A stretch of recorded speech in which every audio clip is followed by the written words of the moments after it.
News ప్రేక్షకులందరికీ నమస్కారం అండి. ఈరోజు మనం ఆంధ్రప్రదేశ్ శ్రీ సత్యసాయి జిల్లా కదిరి మున్సిపాలిటీ పరిధిలో ఉన్నటువంటి నియర్ వేమారెడ్డి ఎన్టీఆర్ గారి సర్కిల్లో ఉన్నామండి, కాలేజ్ సర్కిల్. మరి ఇప్పుడు చూస్తున్నాం కదిరి ప్రాంతం అంతా కూడా ఏదైతే చెత్త చెదారంతో డ్రైనేజీ వ్యవస్థ అతలాకుతలంగా ఉందో, దాదాపు మనము 10-15 సంవత్సరాల నుండి చూసుకుంటే డ్రైనేజీ వ్యవస్థ స్తంభింపబోయి కదిరి ప్రాంతంలో చిన్న చిరుజల్లులు పడినా కూడా ఈ ప్రాంతాలన్నీ కూడా ఏదైతే హిందూపూర్ రోడ్డు ఉందో, వేమారెడ్డి సర్కిల్, ఎన్టీఆర్ గారి సర్కిల్ ఉందో, కాలేజ్ సర్కిల్, మరి జీమాన్ సర్కిల్ కావచ్చు, ఇలాంటి ప్రధానమైనటువంటి ఏవైతే ప్రాంతాలు ఉన్నాయో ఈ ప్రాంతాలంతా కూడా నీళ్లు డ్రైనేజీ వ్యవస్థ, డ్రైనేజీ సిస్టంలో వెళ్లకుండా మొత్తం అంతా కూడా స్టక్ అయిపోయి రోడ్లలోకి వచ్చి వ్యాపార వస్తువుల అంగళ్ళలోకి వెళ్ళేటువంటిది.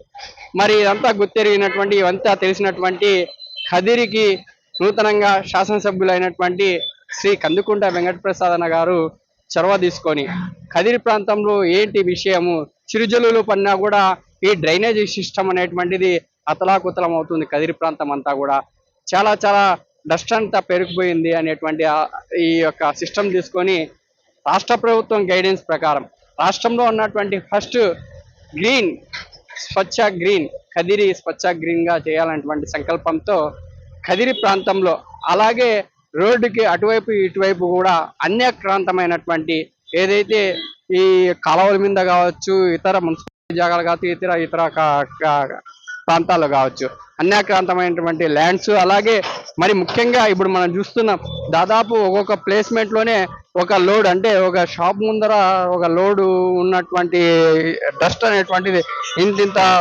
లోడ్లలో వస్తున్నటువంటిది మనం చూస్తున్నాం. మరి ఇదంతా కూడా క్లీన్ చేపిస్తున్నటువంటి శ్రీ కందుకుంట వెంకటప్రసాద్ అన్న గారికి మా కదిరి ప్రాంత ప్రజలంతా కూడా హర్షం వ్యక్తం చేస్తున్నారు. ఎలాంటే కదిరి ప్రాంతంలో ఉన్నటువంటి కదిరి ప్రాంతంలో ఉన్నటువంటి ఈ యొక్క అవసాట్లు, కదిరి ప్రాంత ప్రజలు పడుతున్నటువంటి అవసాట్లు అన్ని కూడా గుర్తెరిగి మరి పార్టీలకు అతీతంగా, సంఘాలకు అతీతంగా అందరూ కూడా ఏకతాటి మీదకి వచ్చి అందరూ కూడా చేయి కలిపి కదిరి ప్రాంత అభివృద్ధులు తోడ్పాటును అందిస్తున్నటువంటి కదిరి ప్రాంత ప్రజలంతా కూడా హర్షిస్తున్నారు. మరి దాంట్లో భాగంగా మన ప్రాంత నివాసి అనేటువంటి మన మిత్రుడితో సార్, బ్రదర్, ఇది శ్రీ కందుకుంట వెంకటప్రసాద్ గారు, అలాగే రాష్ట్ర ప్రభుత్వం గైడెన్స్ ప్రకారము ఈ గ్రీన్, స్వచ్ఛ గ్రీన్ లో భాగంగా కదిరి ప్రాంతం అంతా కూడా ఇంత డస్ట్ గా పేరుకోవడానికి, అలాగే గతంలో కూడా మీరు చూశారు, ఇది వరకు కూడా మీరు చెప్పారు ప్రాంతం అంతా కూడా నీళ్లతో ఉన్నటువంటి పరిస్థితులు, అది ఒకసారి మనకి చెప్పు. ఇప్పుడున్న పరిస్థితుల్లో గత 5 సంవత్సరాల నుండి మన కదిరి నియోజకవర్గంలో ఎటువంటి అభివృద్ధిని మనం చూడలేదు. అదేవిధంగా ఎన్డీఏ కూటమి మన రాష్ట్ర వ్యాప్తంగా ప్రభుత్వాన్ని ఏర్పాటు చేసిన తర్వాత ముఖ్యంగా మన కదిరిలో చూసుకున్నట్టయితే మన కళ్ళ ముందర ఇప్పుడు అభివృద్ధి పనులు జరుగుతున్నాయి. ఈ చుట్టుపక్కల ఆ పూడికలు అయితేనేమి, అక్కడ ఉన్న చెత్త అయితేనేమి, ఇంత చెత్త నిండిపోయినప్పుడు కనీసం చిన్నపాటి చినుకుల వర్షం పడినా కూడా ఈ డ్రైనేజీ వ్యవస్థ అంతా నిండిపోయి రోడ్లపై నీరు వచ్చి ఒక నదిలా మారే పరిస్థితి మనం చూస్తున్నాం. ప్రతి చిన్న వర్షం పడినా కూడా ఈ 5 సంవత్సరాలలో మన కదిరి నియోజకవర్గ కందికుంట వెంకటప్రసాద్ అన్న గారు ఎమ్మెల్యే అయిన తర్వాత 2 నెలల్లోనే కదిరి నియోజకవర్గంలో అభివృద్ధి మార్కుని వేస్తున్నారని ప్రజల్లో ప్రతి ఒక్కరు కూడా చర్చించుకుంటున్నారు. ఇదే విధంగా మరిన్ని అభివృద్ధి పనులు ముందుకు చేసుకుంటూ మన కదిరిని మరింత అభివృద్ధి పదంలో నడిపించాలని చెప్పి మనస్ఫూర్తిగా కోరుకుంటూ తెలియజేస్తున్నారు. ఇటువైపు అటువైపు కొంతమంది ఏమంటున్నారంటే మాకంతా చాలా ఇబ్బందికరంగా ఉంది అంటున్నారు, అది ఎంత మాత్రం నిజమా? ఇంకొకటి, ఇక స్థానికంగా ఉండే షాపులకు కావచ్చు, దానిలో కావచ్చు, 1 రోజు 2 రోజులు ఇబ్బంది అయితే ఉండొచ్చు, కానీ వాస్తవంగా కానీ ఇది అభివృద్ధి జరిగేటప్పుడు కొన్ని చిన్న చిన్న విషయాలు ఉన్నప్పుడు మనము దానిని పట్టించుకోకూడదు.